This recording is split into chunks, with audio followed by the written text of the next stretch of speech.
I apologize to this noble company, but I cannot in good conscience proceed with this vow. I choose Eleanor Poston." The Duke's words detonated across the altar like a cannon blast, and 300 guests watched Caroline Murdoch, dressed in green satin, seconds from becoming a duchess, realize her groom was choosing her stepsister instead. Eleanor stepped forward in that striking blue dress, her smile sharp as a blade, and Caroline understood. This humiliation had been planned, choreographed, designed for maximum destruction in front of everyone who mattered. The only question now was whether she would crumble or do something no one expected. If you're ready to enjoy this story, click that subscribe button, like this video, and comment where you're watching from. Your support helps us bring more wonderful stories, and trust me, you won't want to miss them. Now, let's get into the story. The grand ballroom, draped in white silk and Murdoch gold accents, was a testament to the combined power of two great families. The air was thick with the scent of lilies and the breathless anticipation of the American society wedding of the year, the union of Lady Caroline Murdoch and Duke Rhys Calderwood. At 25, Caroline, her auburn hair styled in soft Regency curls, stood before the altar. Her green satin wedding gown felt like an armored shell, perfectly concealing the fragile thrum of her heart. She was the image of the perfect bride, principled, noble, and dutiful. Her entire life had been a meticulous preparation for this moment. This marriage was her destiny and her family's greatest achievement. She had reached the altar with the solemnity of a soldier, focused on fulfilling her duty. The music swelled, signaling the final vows. She lifted her solemn eyes to meet Rhys Calderwood's imposing figure. His deep-set eyes, usually cold, held a flicker, not of love, but of agonizing guilt, before his gaze skipped past her shoulder. The hook is the instantaneous, paralyzing silence that descends upon the hundreds of guests as Rhys turns, not to Caroline, but toward the side. His eyes lock onto Eleanor Poston, who is standing in a striking blue dress, her slender posture radiating smug triumph. Rhys cleared his throat, but his voice, usually an authoritative drawl, echoed the sentence that shattered the world Caroline had known. "I apologize to this noble company, but I cannot in good conscience proceed with this vow. I choose Eleanor Poston." Caroline's face, pale as porcelain, remained terrifyingly still. Her father, Martin Murdoch, stepped closer behind her, his hand twitching. The humiliation was absolute, public, and delivered by the one man sworn to protect her. Caroline's only goal now was to maintain her composure, to ensure her silence was more powerful than the Duke's betrayal. The words hung in the gilded air like smoke from a cannon blast, slow to dissipate, impossible to unsee. Caroline felt the world tilt beneath her satin slippers, yet her body refused to sway. She had been trained for poise, for grace under the weight of expectation. She had not been trained for this. The congregation erupted in a symphony of gasps, sharp inhalations that rippled through the pews like wind through wheat. Fans snapped open, gloved hands flew to corseted chests.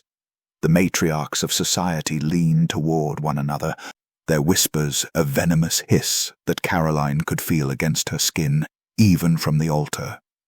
And then, movement.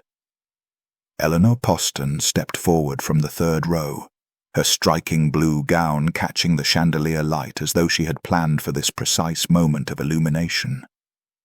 Her slender figure glided between the seated guests with the practiced grace of a woman who had rehearsed her entrance.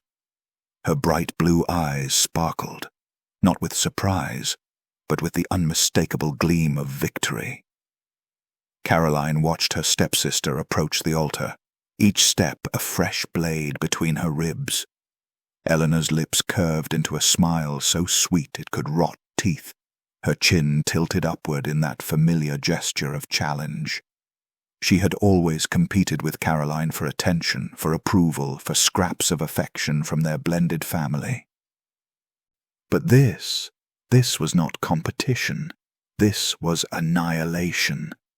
Rhys extended his hand toward Eleanor, and she took it with a delicate flourish, her fingers curling around his as though they had done this 1,000 times before. Perhaps they had. Perhaps every stolen glance Caroline had dismissed. Every late arrival Rhys had explained away. Every moment Eleanor had positioned herself between them at social gatherings. Perhaps it had all been preparation for this singular, devastating performance. Caroline's throat tightened, but she did not swallow. She would not give them the satisfaction of watching her struggle. Her hands, hidden in the folds of her green satin gown, pressed together so tightly her knuckles ached. The pressure was the only thing keeping her tethered to the earth. The minister stood frozen at his pulpit, his weathered face a mask of horrified confusion. His Bible remained open to the vows that would never be spoken, at least not to Caroline. He looked to her, then to the Duke, then back again, as though waiting for someone to correct this terrible deviation from the sacred script. No correction came. Rhys turned to address the congregation, his deep-set eyes sweeping across the crowd with the authority of a man accustomed to obedience. His soldier-like posture remained impeccable, his voice low and controlled, as though he were delivering a military briefing rather than destroying a woman's entire existence. "I understand this is unexpected," he said, and Caroline nearly laughed at the grotesque understatement. "But I have come to realize that a marriage built on arrangement rather than affection would be a disservice to all parties involved. Eleanor and I share a connection that I cannot deny. I ask for your understanding." Understanding. He asked for understanding while Caroline stood beside him like a discarded ornament, her wedding day transformed into her public execution. The audacity was almost impressive in its cruelty. Eleanor's hand tightened on Rhys's arm, a gesture of ownership that Caroline recognized with sickening clarity. Her stepsister had always been skilled at touching, at positioning, at claiming space that did not belong to her. Now she stood at the altar in Caroline's place, wearing triumph like a second gown. Behind Caroline, she felt her father's presence solidify. Martin Murdoch did not speak. He never did in moments that demanded action rather than words. But his proximity was a fortress wall at her back. His jaw, she knew without turning, would be tight as iron. His pale eyes would be cataloguing every detail, every slight, every debt that would eventually come due. The whispers had grown into a low roar, the congregation no longer bothering to hide their shock. Caroline heard fragments. Humiliating. The poor girl. How could he? But the words seemed to come from very far away, muffled by the ringing in her ears. She should cry. That was what they expected. They wanted her to crumble, to flee, to provide the dramatic scene that would fuel their gossip for months. Eleanor's smug smile practically begged for it. A broken rival would make her victory complete. But Caroline Murdoch had not been raised to crumble. She drew a breath so slow and measured that no one watching could detect it. She straightened her spine, though it had never truly curved. And she lifted her solemn eyes, not to Rhys, who had proven himself unworthy of her gaze, but to the congregation before her. Let them look. Let them see a woman who would not shatter for their entertainment. The silence stretched, agonizing and absolute. Eleanor's smile faltered, just slightly, at the edges. She had expected tears. She had expected collapse. She had not expected Caroline's terrifying stillness, the kind of composure that made the Duke's betrayal seem small and desperate rather than powerful. Caroline felt her father's hand hover near her elbow, not touching, not yet, but ready, waiting for her signal. She gave the barest nod, invisible to anyone not standing directly behind her. It was time to leave. But she would not run. She would walk out of this ballroom with the same solemnity with which she had entered, and she would make certain that every soul present understood one immutable truth. The shame of this day belonged to Duke Rhys Calderwood and Eleanor Poston, not to her, never to her. Caroline turned from the altar with the measured grace of a queen abdicating a throne she had never wanted. The movement was unhurried, deliberate, a silent declaration that she was leaving by choice, not fleeing in defeat. Her green satin gown whispered against the marble floor as she pivoted, the sound impossibly loud in the breathless hush that had swallowed the ballroom. Her father fell into step beside her, without a word. Martin Murdoch's broad shoulder aligned with hers like a shield wall, his aging frame rigid with the posture of the soldier he had once been. His hands remained clasped behind his back, but Caroline knew the white-knuckled fury hidden in that controlled stance. He was holding himself together for her sake, channeling decades of military discipline into this single act of silent solidarity. The aisle stretched before them like a gauntlet. 300 guests lined the pews on either side, their faces a blur of shock, pity, and poorly concealed fascination. Caroline kept her solemn eyes fixed on the distant doors, refusing to grant anyone the intimacy of her gaze. They did not deserve it. They had come to witness a wedding and instead received a spectacle, and now they watched to see if she would provide the final act of her own destruction. She would not. Each step echoed against the marble, a steady rhythm that seemed to slow time itself. Caroline felt the weight of every stare, every whispered judgment pressing against her skin like physical hands. The matriarchs clutched their fans with predatory alertness, already composing the letters they would write before sunset. The young debutantes watched with wide eyes, silently thanking God. It was not them standing in Caroline's satin slippers. The gentlemen shifted uncomfortably, some with the decency to look away, others too captivated by the wreckage to avert their eyes. Let them look, Caroline thought, and the thought became her armor. Let them see what dignity looks like when the world crumbles. Behind her, she heard Eleanor's voice, a theatrical whisper pitched perfectly to Carrie. Poor Caroline. I never meant for it to happen this way. The lie was so exquisite in its cruelty that Caroline nearly faltered. Nearly. Her step hitched for the barest fraction of a second before she corrected it, smoothing the stumble into nothing. She would not turn. She would not acknowledge. Eleanor wanted a reaction, a scene, something to justify the betrayal as necessary rather than calculated. Caroline's silence denied her that satisfaction. Martin's jaw tightened beside her. She felt rather than saw the movement, the grinding of his teeth against words he refused to speak. His fury was a living thing, barely contained beneath his silver-streaked composure. Later, there would be consequences. Later there would be conversations conducted in cold drawing rooms with lawyers present. But now, in this moment, there was only the walk. They passed the 7th pew, where Lady Ashford sat with her daughters, their matching expressions of horrified delight poorly hidden behind silk fans. They passed the 5th pew, where old Colonel Harrison shook his head slowly, his weathered face creased with something that might have been respect. They passed the 3rd pew, Eleanor's empty seat, the blue cushion still warm from her treacherous presence. Caroline did not look at it. The doors loomed larger now, their gilded frames promising escape. But Caroline refused to quicken her pace. To hurry would be to admit defeat, to suggest she was running from something rather than walking toward her own liberation. Every measured step was a statement. I am Caroline Murdoch. I was here before this moment, and I will exist long after it fades into gossip. A child's voice pierced the silence.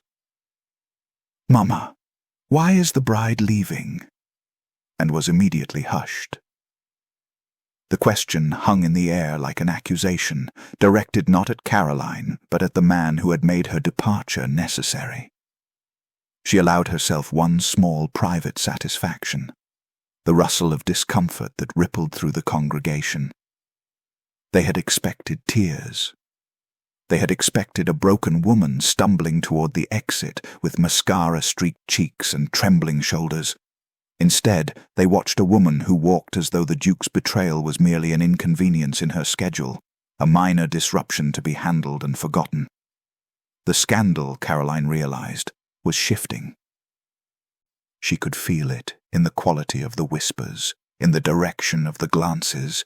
The congregation was no longer staring at the jilted bride with pity. They were staring at Duke Rhys Calderwood with judgment.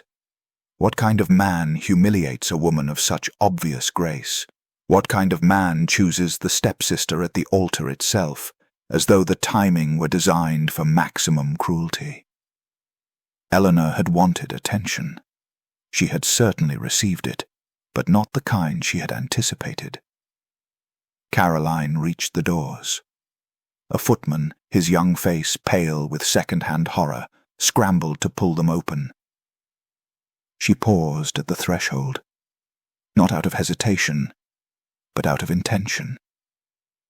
She allowed herself one breath, one heartbeat, one final moment of visibility.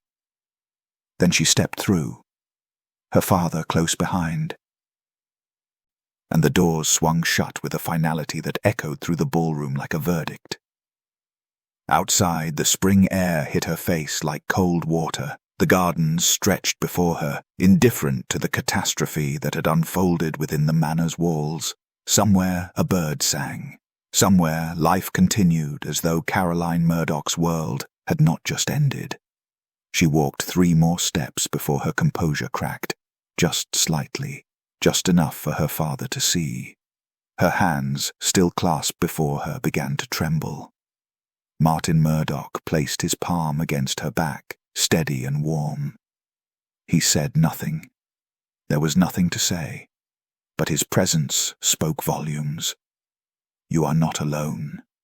You have never been alone. And we will survive this. Caroline drew a shaking breath and straightened her spine once more. The tears could come later, in private, where no one could use them against her. For now she had a future to reclaim.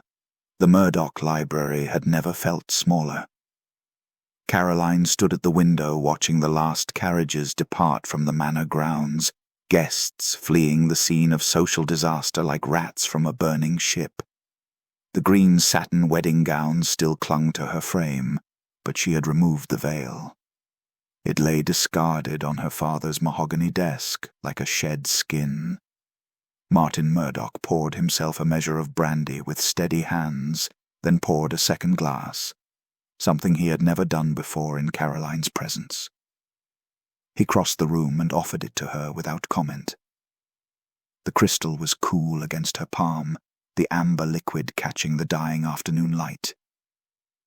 "You were magnificent," he said, and the words carried the weight of a military commendation. "I have seen grown men crumble under less provocation. You gave them nothing." Caroline took a small sip of brandy. It burned, but the burn was welcome, something sharp and real to cut through the numbness that had settled over her like frost. "I gave them everything, Father. My humiliation was complete." "No." Martin's voice hardened. "Humiliation requires participation. You did not participate. You made them witness something else entirely. The difference between those who possess true nobility and those who merely wear its costume." He moved to his desk, pulling out a fresh sheet of paper with the Murdoch seal at its head. The afternoon shadows stretched across the leather-bound legal volumes that lined the walls. Generations of Murdoch business preserved in ink and vellum. This room had seen contracts for railways, land acquisitions, political alliances. Now it would witness something far more personal. "The Duke will expect you to retreat," Martin said, dipping his pen in ink. "To disappear quietly, accept some pittance of compensation for the broken engagement, and fade into respectable spinsterhood. That is what women in your position are supposed to do." Caroline set down her glass with deliberate force. The crystal rang against the wood like a bell. "I am not women in my position. I am Caroline Murdoch." For the first time since the morning, since that horrible moment at the altar, Martin smiled. It was a cold smile, the kind that had once made his business rivals reconsider their positions. "Precisely. So tell me, daughter, what would Caroline Murdoch do?" She turned from the window, and Martin saw something new in her solemn eyes. The dutiful daughter who had walked to the altar that morning had been left behind in that ballroom. What stood before him now was something forged in the fire of public betrayal, harder, clearer, unbreakable. "I want a clean break," Caroline said, her voice steady as stone. "Public, unambiguous." "The engagement was announced in every major newspaper from Boston to Charleston. The dissolution will be announced the same way." "That will cause talk. Let them talk." Caroline moved to the desk, her satin gown rustling with new purpose. "But they will talk about the truth. That Duke Rhys-Calderwood broke a sacred engagement at the altar. That he chose my stepsister in an act of unprecedented cruelty. That the Murdoch family finds his behavior beneath contempt." Martin's pen scratched across the paper as he began drafting. "He'll resist. His reputation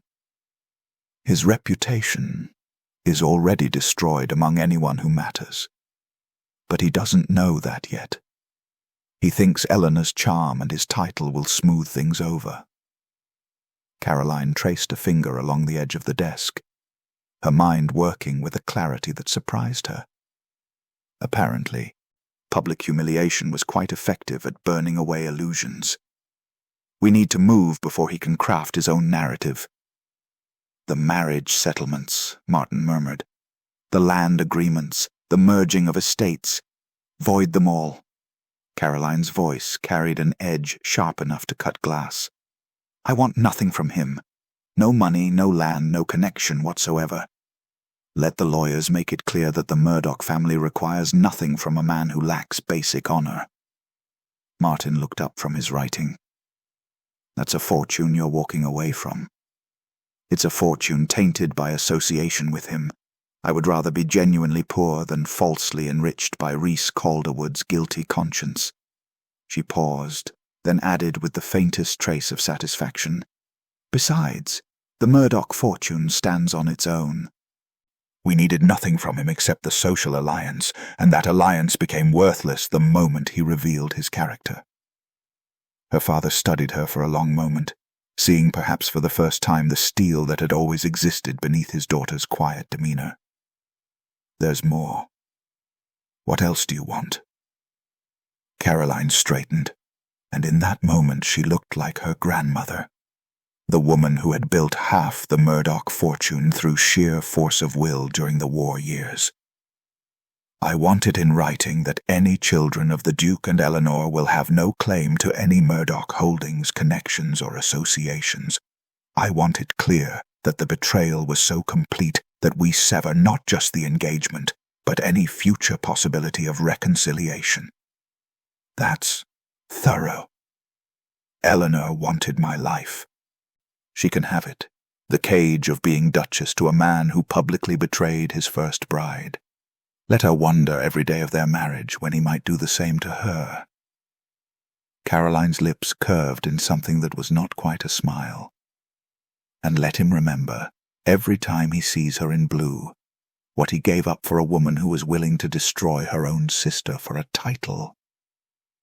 Martin set down his pen and rose from his chair. He crossed to his daughter and placed both hands on her shoulders, looking into her eyes with fierce pride. "You are your grandmother's child, after all," she would be proud. Caroline felt the first crack in her composure, not from grief, but from the unexpected warmth of being truly seen by her father. "I need 3 days," she said.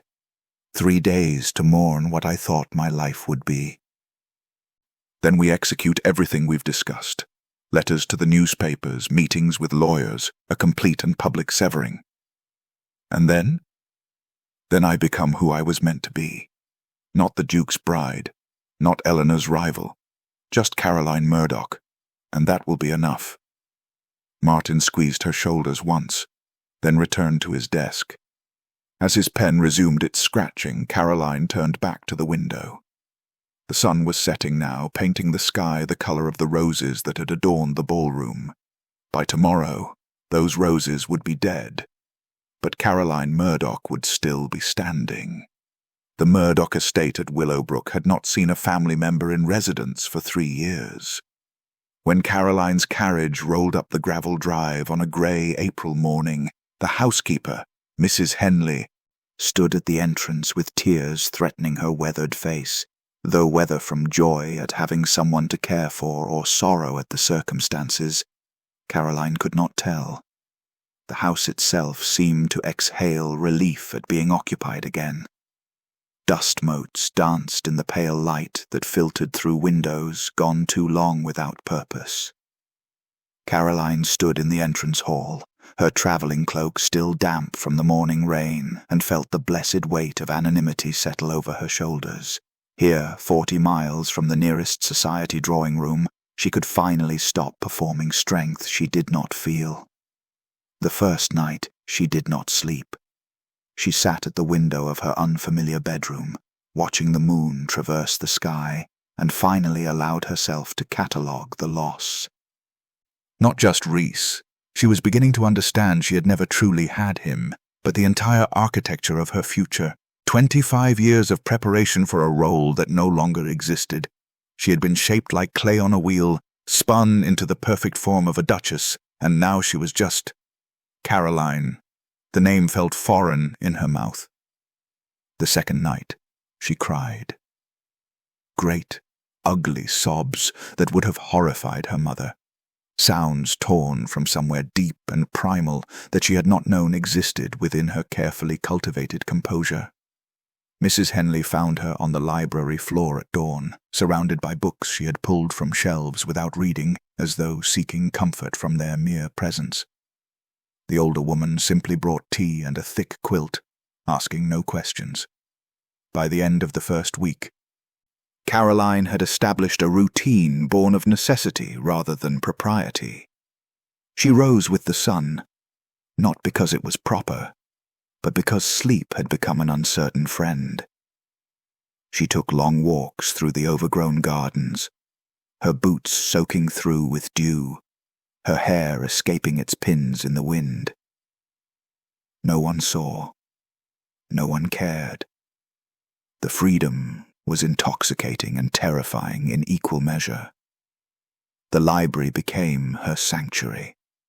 It was smaller than her father's, filled with volumes that previous Murdochs had accumulated without strategy.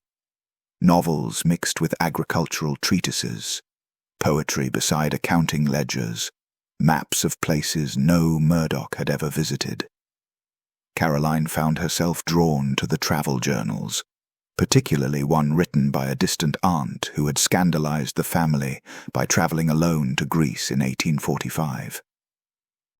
The ruins at Delphi, the aunt had written, remind me that all empires fall, all certainties crumble, and yet the olive trees still grow between the broken stones. Caroline traced the faded ink with her finger, understanding for the first time why someone might choose solitude over society. She began to write, not letters, not the careful correspondence expected of a lady, but observations. The way morning fog clung to the pond like a shroud, the violence of a hawk taking a sparrow mid-flight, the strange democracy of wildflowers, where beauty was not cultivated but simply occurred. Her handwriting, once perfect copperplate designed to charm, grew looser, more urgent, chasing thoughts that had never been permitted space to exist. The news from the outside world came through Mrs. Henley, who received gossip from her sister in town with the weekly supplies. The Duke and Eleanor had married quietly, the ceremony notable for its sparse attendance. Several prominent families had declined invitations, citing prior commitments that everyone understood were fabricated. Lady Ashford had been heard to say that some betrayals mark a person forever, like cheap perfume that won't wash out. Caroline felt nothing. Or rather, she felt the absence of feeling where pain had been, like a tongue finding the gap where a tooth had been pulled. The relief was so profound it made her laugh, a sound that startled a flock of starlings from the garden wall. She discovered she liked mathematics. Hidden in the library was a treatise on astronomy, and she found herself working through calculations of planetary orbits, finding strange comfort in the absolute nature of numbers. They did not lie, did not betray, did not choose another at the last moment. They simply were. Her letters to her father were brief but regular. I am well. The roses here grow wild. They are more beautiful for their lack of pruning. Please do not worry. I am discovering that Caroline Murdoch has interests beyond being a bride. His responses were equally brief but laden with relief. The newspapers have printed our statement. The response has been favorable to our position. Take all the time you need. By the 6th week, Caroline realized she had not thought of Reese for 3 entire days. The achievement felt monumental. She marked it by taking her first meal in the dining room rather than her bedroom, facing the empty chairs without flinching. She began reading botanical texts, learning the Latin names for the plants that grew wild on the estate. Digitalis purpurea, foxglove, beautiful and poisonous. Like Eleanor, she thought, then dismissed the comparison as granting her stepsister too much space in her mind. The morning she received a letter from London, not from her father, but from someone unexpected. She was cataloguing wildflower specimens, her fingers stained purple from pressing petals. She looked at the unfamiliar seal, the careful handwriting, and felt something she had not experienced in months: curiosity. The woman who had walked to the altar in green satin would have opened it immediately, desperate to know its contents. The woman Caroline was becoming set it aside and finished pressing her flowers first. When she finally read it that evening, by candlelight with rain pattering against the windows, she discovered that her withdrawal from the world had not gone unnoticed. And perhaps, that was not entirely unwelcome. The letter had been from Lord Amelia Harrington, and its contents were so unexpected that Caroline read it 3 times before believing the words would not rearrange themselves into something more conventional. Miss Murdoch, he had written, I witnessed your departure from Campbell Manor 8 weeks ago. In 30 years of observing society's various cruelties, I have never seen anyone transform humiliation into dignity with such complete success. I am organizing a small scholarly expedition to document the botanical species of the northern counties. Your father mentioned your recent interest in botanical study. Should you wish to contribute your observations, I would be honored by your participation. I require nothing but your intellectual engagement. Yours in sincere respect, A. Harrington. Which was how Caroline found herself standing at the edge of Willowbrook's wild meadow on a Tuesday morning in June, watching a man she barely knew examine a patch of wood sorrel with the intensity of someone reading scripture. Lord Amelia Harrington was not what society would call handsome. At 38, he was tall, but slightly stooped from years of bending over botanical specimens. His brown hair, touched with premature silver, was forever escaping from attempts at proper styling. His clothes, while well made, bore the telltale signs of a man who thought more about Latin nomenclature than fashion: a grass stain on his cuff, seeds caught in the wool of his jacket. But his eyes, hazel, shifting between green and brown depending on the light, held an intelligence that made conventional attractiveness irrelevant. When he looked up from the sorrel and saw Caroline approaching, those eyes lit with genuine pleasure that had nothing to do with her appearance and everything to do with her presence.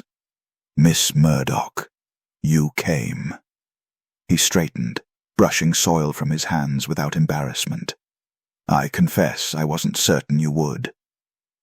"I wasn't certain either," Caroline admitted, surprised by her own honesty. She had worn her simplest day dress, one that would have horrified her mother, brown wool that wouldn't show dirt, sturdy boots meant for walking rather than display. "Your letter was unusual. I imagine you've received many letters these past weeks. Most of them, I suspect, trafficking in either pity or gossip." He pulled a notebook from his pocket, its pages already thick with pressed specimens. "I offer neither. What I offer is this." He gestured to the meadow around them, alive with the buzz of insects and the whisper of wind through grass. The honest work of understanding something beyond ourselves. Caroline found herself moving closer, drawn not by social politeness, but by genuine interest. "Wood sorrel, Oxalis acetosella. It prefers shade, doesn't it?" His smile transformed his face entirely. "It does. And it's far more complex than most people realize. The leaves fold at night, or when it rains. A plant that knows when to protect itself."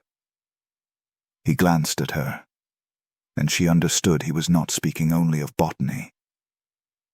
They spent the morning cataloguing species in companionable silence punctuated by occasional observations. Alistair had a gift for making the mundane miraculous, explaining how certain flowers had evolved to match the exact shape of the insects that pollinated them, how trees could communicate through underground fungal networks, how what appeared random in nature was actually intricate design.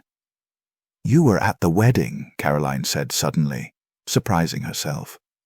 They were sitting on a fallen log, sharing the simple lunch Mrs. Henley had packed: bread, cheese, early strawberries. "I was." He didn't look at her, concentrating instead on sketching a rare orchid they had found.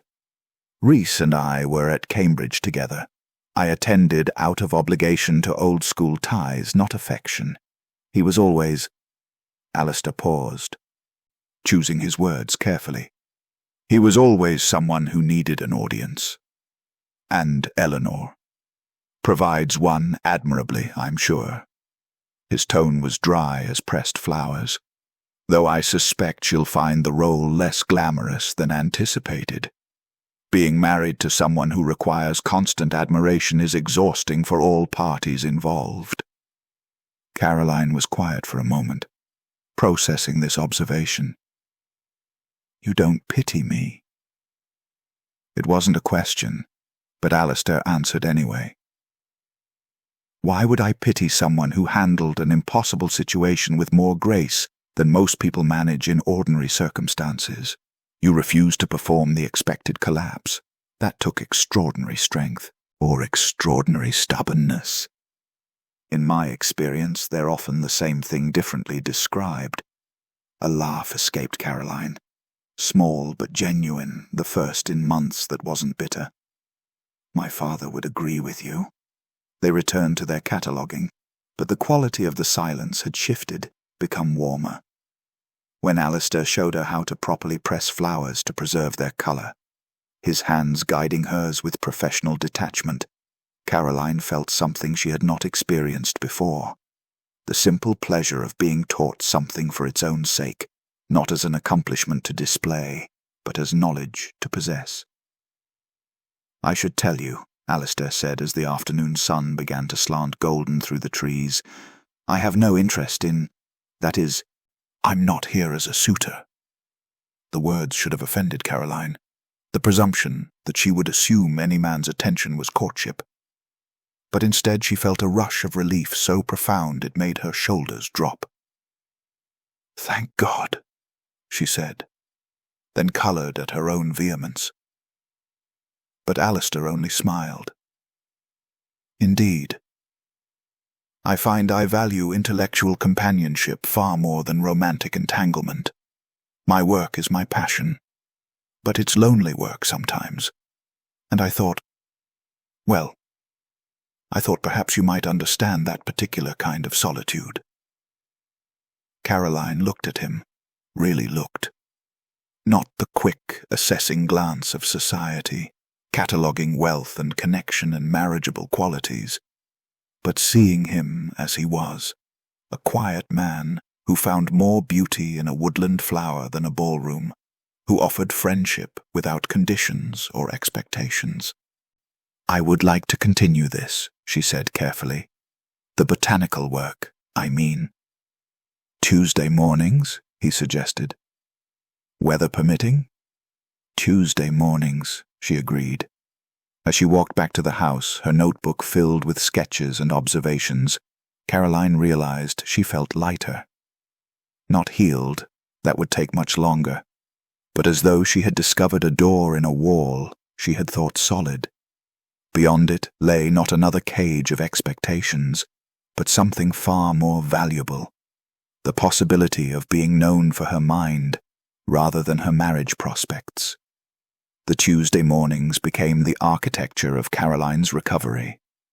6 weeks passed in a rhythm of pressed flowers, Latin names, and conversations that wandered from botanical observations to something deeper, though neither of them acknowledged the shift. By the 3rd week, Alistair had begun bringing books, not the decorative volumes meant to adorn a lady's shelf, but working texts with marginalia in 3 languages, pages thick with his own observations. He would leave them without ceremony, saying merely, "You might find chapter 7 of interest," or, "The author is wrong about the root systems, but his work on leaf classification is sound." Caroline devoured them with an appetite she had not known she possessed. Her own notebooks multiplied, filled not just with pressed specimens, but with questions, theories, connections between things she was only beginning to understand. When she showed Alistair her observation that certain flowers in the meadow grew in patterns that matched the underground water sources, his entire face illuminated. "Brilliant," he said simply, and Caroline felt something frozen inside her chest begin to thaw. Reese had called her beautiful, accomplished, suitable, never brilliant. The 4th week brought rain, and Caroline assumed their meeting would be cancelled. But Alistair arrived precisely at 10, water dripping from his coat, carrying an oilcloth bundle. "Fungi," he announced with the satisfaction of someone bearing treasure. "They flourish in weather like this. Besides, you can't claim to understand a landscape if you've only seen it in sunshine." They spent the morning in the forest, Caroline's boots sinking into the wet earth, rain pattering on the leaves above. Alistair showed her how to identify different mushroom species, which ones healed, which ones killed, which ones existed in mysterious symbiosis with the trees around them. "Nothing in nature exists in isolation," he said, kneeling beside a cluster of honey fungus. "Even what appears solitary is actually part of a vast underground network we're only beginning to understand." Caroline watched him sketch the delicate gills of the mushroom, his hands steady despite the rain, and realized he was teaching her more than botany. He was showing her a different way to exist in the world, connected but not consumed, purposeful but not performed. By the 6th week, their conversations had developed a comfortable cadence. They could work in silence for an hour, then fall into discussion that ranged from the migration patterns of seeds to the poetry of Wordsworth to the latest archaeological discoveries in Greece. Alistair treated her opinions as though they had weight, pushing back when he disagreed but always with respect for her reasoning. "You have a naturalist's eye," he told her one morning, as she showed him how certain wildflowers had adapted their blooming times to avoid competing for the same pollinators. "You see patterns others miss." I spent 25 years learning to see patterns, Caroline replied, surprising herself with the admission. Who would speak to whom at dinner parties, which alliances were forming or dissolving, who was angry beneath their smile? I just never thought to apply it to something real. Alistair looked at her then with an expression she couldn't quite read. That kind of observation, the kind that sees past surface to structure, is rare. Rhys never had it. He only ever saw what was directly in front of him, never what lay beneath. It was the first time either of them had spoken Rhys's name in weeks. Caroline waited for the familiar stab of pain, but found only a distant ache, like an old injury that hurt only when the weather changed. He saw what he wanted to see, she said quietly. Eleanor's admiration, her constant performance of delight at his every word. I could never... She paused, searching for the right words. I could never make myself that kind of mirror. Thank God for that. Alistair's vehemence surprised them both. He coloured slightly, adjusting his spectacles. That is to say, the world has enough mirrors. It needs more lenses, people who actually see rather than merely reflect.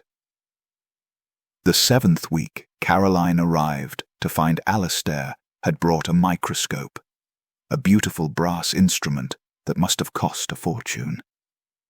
He set it up on a flat stone, teaching her how to adjust the focus, how to prepare slides. Look, he said, placing a drop of pond water beneath the lens. Caroline bent to the eyepiece and gasped. An entire universe swirled in that single drop, creatures like living glass, propelling themselves through their liquid cosmos with purpose and grace. This is always here, she breathed. This has always existed, and I never knew. Most people never know, Alistair said softly. They're too busy looking at the obvious to notice the miraculous. When she straightened, she found him watching her with that particular intensity he usually reserved for rare specimens. You have an unusual mind, Caroline Murdoch. It would have been wasted as a duchess, limited to dinner party conversations and charity committees. The use of her first name hung between them for a moment, unauthorized but not unwelcome. Caroline felt heat rise in her cheeks, though not from embarrassment.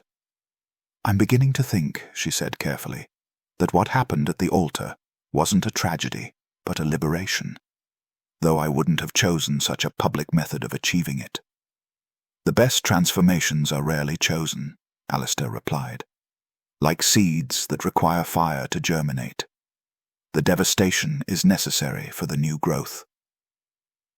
That evening, Caroline wrote in her journal, I am becoming someone I never knew existed beneath the careful construction of Lady Caroline. This new person has dirt under her fingernails and Latin names on her tongue. She argues about classification systems and forgets to watch the clock. She is seen, truly seen, not as an ornament or an alliance, but as a mind worth knowing. I think I might actually like her. Outside her window, the summer evening stretched golden and long. Somewhere in London, Eleanor was probably hosting a dinner party, performing the role of duchess with desperate perfection. Rhys was probably watching her with eyes already beginning to cool, already looking for the next reflection of himself. But here in Willowbrook, Caroline Murdoch was learning to be something far more valuable than a duke's bride, herself. The letter arrived on a Thursday morning, carried by a courier whose elaborate livery looked absurd against the simple stone of Willowbrook's entrance.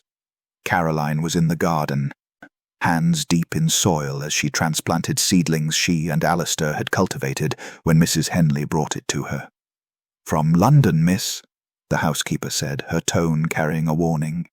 London meant society, and society meant the world Caroline had left behind.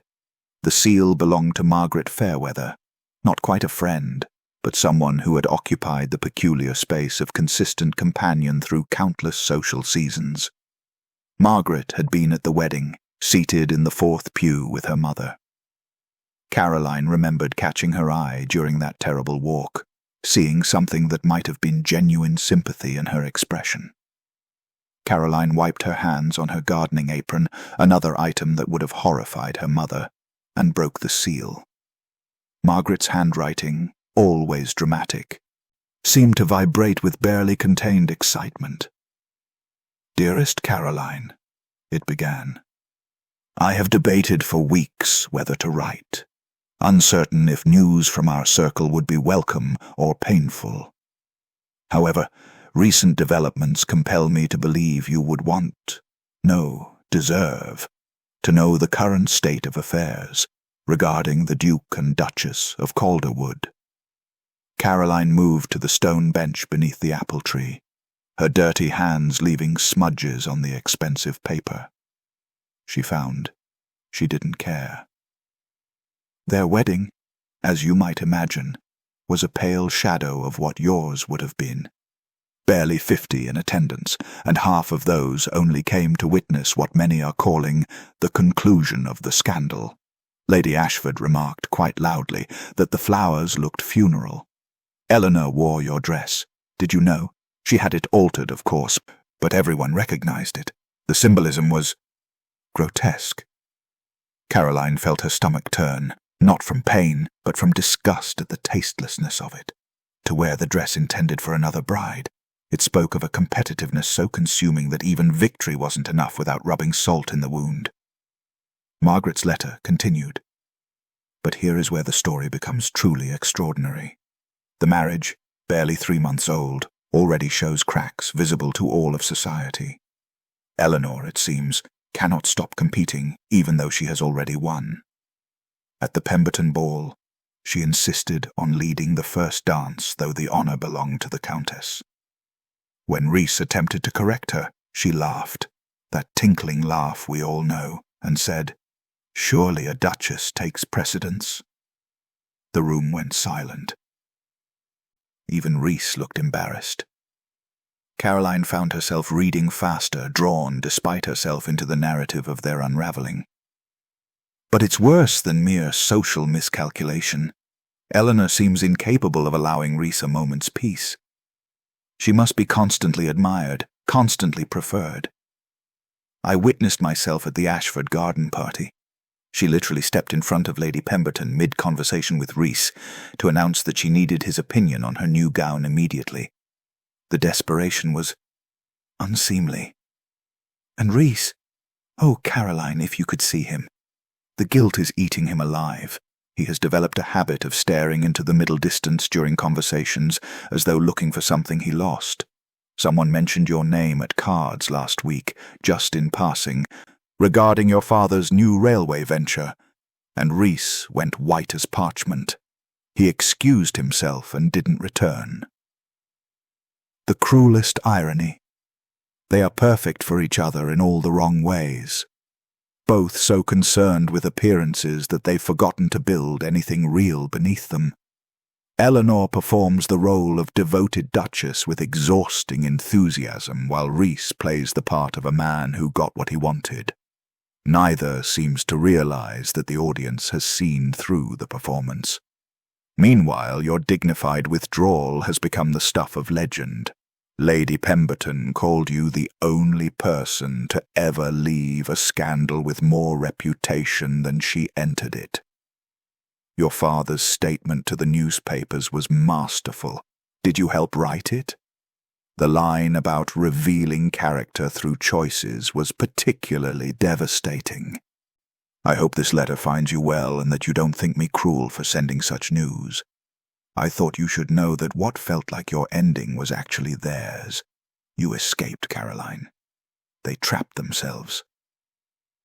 The letter concluded with conventional pleasantries, but Caroline barely read them. She set the paper aside and found herself laughing. Not the bitter laugh of weeks past, but something genuine and free. The image of Eleanor in her altered wedding dress, desperately trying to claim a victory that turned to ash in her mouth, should have brought satisfaction. Instead, Caroline felt only a distant pity. How exhausting it must be, she thought, to achieve your greatest desire only to discover it was hollow all along. She heard footsteps on the gravel and looked up to find Alistair approaching. His Thursday visit rather than their usual Tuesday. He carried a leather folio, but his eyes went immediately to her face. "Good news?" he asked, noting her expression. "Confirming news," Caroline corrected, standing and brushing soil from her skirts. "The Duke and Duchess of Calderwood are apparently making each other precisely as miserable as two people who mistake performance for feeling deserve to be."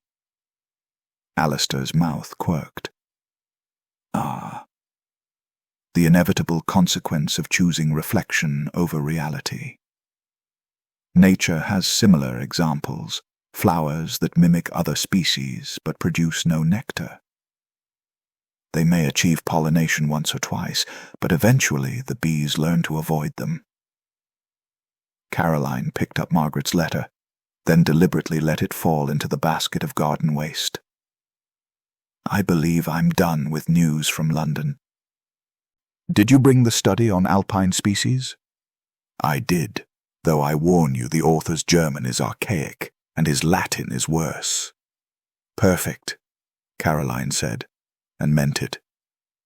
"I have all afternoon to argue with dead botanists, rather than think about living fools." As they walked toward the house, debating the proper classification of mountain wildflowers, Caroline realized the letter had given her something unexpected. Not satisfaction at Rhys and Eleanor's struggles, but confirmation that she had been saved from a terrible mistake. She had thought Rhys was choosing Eleanor over her. In truth, he had chosen an illusion over reality, a mirror over a mind. The loss, she now understood, had always been his. The Pemberton Autumn Ball was not an event Caroline had planned to attend. 6 months at Willowbrook had given her a taste for solitude that society gatherings could not satisfy. But her father had written with uncharacteristic insistence, "It's time. You cannot hide forever, and hiding suggests shame you do not possess. Come back. Show them who you've become." So Caroline returned to the city, though the woman who stepped from the carriage bore little resemblance to the one who had fled in green satin. She wore deep burgundy, a color that would have been too bold for the dutiful bride she had been, but suited perfectly the woman she was becoming. Her auburn hair was simpler, pulled back to reveal a face that had lost its careful blankness and gained something sharper, more present. Alistair had offered to escort her with the careful formality that characterized all his gestures. "Purely as a friend and fellow scholar," he had said. "Though I warn you, I'm terrible at dancing and worse at small talk." "Then we shall make an appropriately awkward pair," Caroline had replied, surprised by how much his presence steadied her. The ballroom was exactly as she remembered, too bright, too loud, too full of people performing contentment they might not feel. But Caroline found she could observe it now with the same detachment she brought to studying a meadow ecosystem. Everyone playing their roles, competing for resources, adapting to survive. They had been there barely 20 minutes when she saw them. Rhys and Eleanor stood near the refreshment table, and Margaret's letter had not exaggerated their misery. Eleanor's smile was brilliant and brittle as glass, her hand possessively tight on Rhys's arm. She wore sapphire blue, of course, and diamonds that caught the chandelier light with aggressive sparkle. But her eyes were constantly moving, cataloguing who looked at her, who looked away, calculating her social standing with every glance. Rhys looked older. Only 6 months had passed, but something in his bearing had collapsed inward. His shoulders, once so imposingly straight, curved slightly forward. When his gaze swept the room and landed on Caroline, he went absolutely still. "We could leave," Alistair murmured beside her. "No," Caroline said quietly. "I think it's time." She had not planned to approach them, but Eleanor, spotting Caroline with the predatory awareness of someone always monitoring potential threats, turned and walked directly toward them, dragging Rhys in her wake. "Caroline!" Eleanor's voice carried across the room, bright and sharp. "How wonderful to see you've emerged from— Where was it? Your country retreat?" "Willowbrook," Caroline replied evenly. "The estate has proven remarkably restorative." Eleanor's smile tightened. "How quaint. Though I suppose one needs somewhere to recover. May I introduce my husband? Though of course you know the Duke." The cruelty was so obvious that several nearby conversations faltered. Even in a society that valued subtlety, Eleanor's need to wound was unseemly. Rhys had the grace to look ashamed. "Miss Murdoch," he said, his voice strained. "You look well." "I am well," Caroline said, and meant it. Standing before him now, she felt nothing of the devastation that had consumed her months ago. He looked smaller somehow, diminished not in physical stature but in significance. Remarkably so, actually. "Yes, well." Rhys cleared his throat, and Caroline recognized the tone, the one he used when about to say something he believed magnanimous. "I'm pleased to hear it. I've often thought of you, wondered if you were managing. The circumstances of our separation were unfortunate." "Unfortunate." Caroline tasted the word, found it inadequate. An interesting choice of descriptor for publicly betraying someone at the altar. The conversations around them stopped entirely now. Eleanor's hand tightened on Rhys's arm, her knuckles white. "I merely meant," Rhys continued, his voice taking on an edge, "that I hope you found contentment. In whatever capacity that's possible for you now." The condescension was breathtaking, as though her value had been determined by his choice, as though being unchosen had diminished her, rather than freed her. Alistair shifted beside her, and Caroline felt his quiet fury like heat from a fire. But she touched his arm gently. She would handle this herself. "Contentment," she said, her voice carrying the same clear, measured tone that had walked her out of the ballroom 6 months ago, "is indeed what I've found. Though perhaps not in the capacity you imagine. I've discovered I have a talent for botanical research. Lord Harrington and I are co-authoring a study on indigenous wildflower species. It will be published in the spring." She watched Rhys process this. The intellectual partnership, the publication, the life that had nothing to do with him or his choices. "How nice," Eleanor said, her voice acid-sweet. "Playing at scholarship, like a little hobby." "Not playing," Alistair interjected, his quiet voice cutting through Eleanor's performance. "Contributing. Miss Murdoch's observations on pollination patterns have challenged existing theories. Her mind is quite remarkable, though I suspect you never noticed, Rhys. You were always better at seeing reflections than realities." Rhys's face darkened. "I don't think—" "No," Caroline interrupted gently. "You didn't think. That was rather the problem, wasn't it? You thought you were choosing passion over duty. What you actually chose was flattery over partnership, performance over substance. I spent months believing your choice diminished me. But standing here now, I realize it freed me." Eleanor's smile had vanished entirely. "How dare you?" "I dare," Caroline said, "because I'm no longer afraid of you. Either of you. You took what you thought was my future. What you actually took was a cage I'd been raised to accept. So thank you, actually. Your cruelty was the kindest thing anyone ever did for me." The silence was absolute. Caroline felt the weight of dozens of stares, but unlike 6 months ago, the attention felt like witness rather than judgment. Alistair stepped forward then, his hand finding hers with deliberate intent. "I should say something," he announced to the room at large, his academic formality somehow perfect for the moment. "Miss Murdoch and I have been colleagues for several months. In that time I've come to admire not just her intellectual capabilities, but her courage, her integrity, and her remarkable capacity for growth. I would like, with her permission, to formally court her, not because she needs rescuing, but because I cannot imagine pursuing my work or my life with anyone else." He turned to Caroline, his hazel eyes steady. "If you'll have me, not as a replacement for what you lost, but as a partner in what we might build together." Caroline's throat tightened, but not with grief, with something that felt dangerously like joy. "Yes," she said simply. "I believe I would like that very much."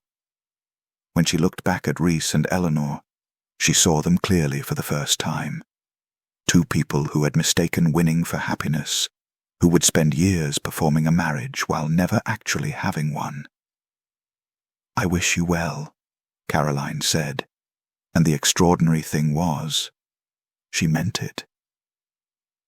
Their unhappiness couldn't heal her, and their misery couldn't validate her worth. She had already found both on her own. The courtship, if it could be called that, looked nothing like what society expected. There were no elaborate bouquets delivered to drawing rooms, no carefully chaperoned carriage rides through the park, no theatre boxes where they could be seen and envied.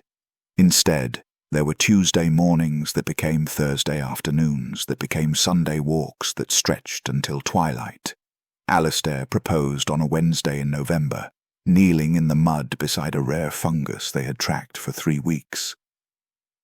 "I know this isn't romantic," he said, his spectacles slightly fogged from the damp. "But this feels like us, finding something rare in an unexpected place. Caroline Murdoch, will you marry me?" She said yes with dirt under her fingernails and joy in her heart, and that felt more honest than any cathedral ceremony could have been. They married in January at Willowbrook in the small chapel that overlooked the meadow where they had first worked together. Caroline wore cream wool rather than elaborate satin, practical, warm, and utterly herself. Her father walked her down the aisle with tears in his stern eyes, whispering, "This is what I always wanted for you, someone who sees you." The guest list numbered 30. Martin Murdoch stood proud and protective. Mrs. Henley wept openly. A handful of genuine friends attended, Margaret Fairweather among them, who had written, "Finally, a wedding worth witnessing." Conspicuously absent were the social climbers, the gossips, anyone who had viewed Caroline as a scandal rather than a person. Alistair's vows were characteristically precise. "I promise to value your mind as much as your heart, to give you space when you need solitude and companionship when you need connection, to build a partnership where we are equals in curiosity, in respect, and in affection." Caroline's response was simpler. "I choose you, not because I should, but because I want to. That makes all the difference."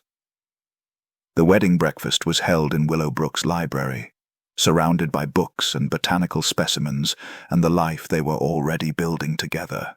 There was no elaborate seating chart, no hierarchy of importance. People sat where conversation drew them, and the room filled with genuine laughter rather than performative gaiety. Martin pulled Caroline aside as the afternoon light slanted golden through the windows. "You know the society papers are calling this a reduced circumstance," he said, though his tone suggested he found this amusing rather than shameful. "Lord Harrington, while respected, lacks Rhys's title and fortune." "Lord Harrington," Caroline replied, watching her new husband explain something about lichen reproduction to a fascinated Mrs. Henley. Lacks Reese's narcissism and cowardice. I consider that an excellent trade. Her father smiled, the rare, genuine smile he reserved for moments of true pride. Your grandmother would have loved him. She always said the measure of a man wasn't in his title, but in whether he could see past his own reflection. The wedding night was spent not in nervous formality, but in comfortable conversation, and they sat by the fire in their shared study. Alistair had moved into Willowbrook, preferring its wild gardens to his own more formal estate, discussing plans for their research, their writing, their life.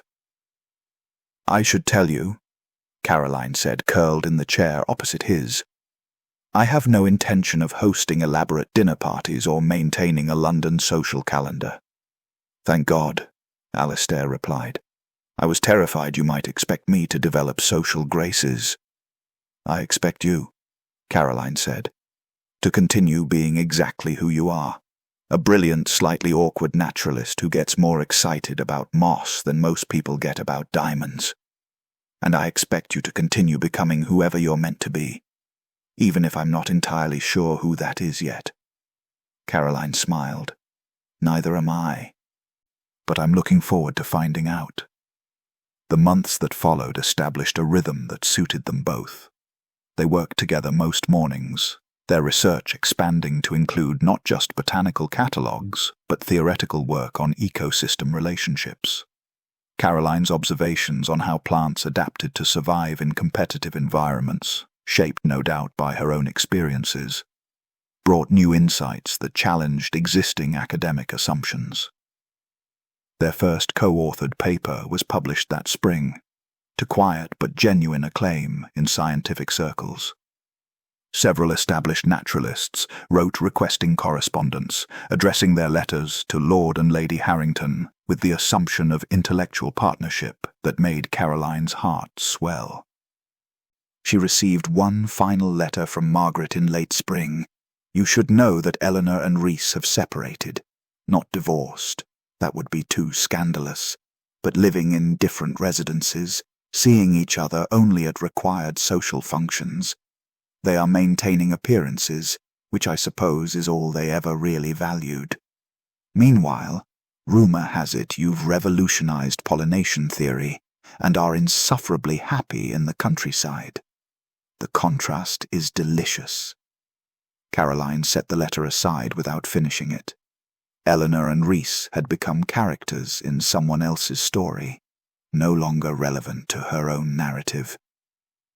On a Tuesday morning in June, exactly 1 year after her first meeting with Alistair in the meadow, Caroline stood at the same spot cataloguing the same species. But everything had changed.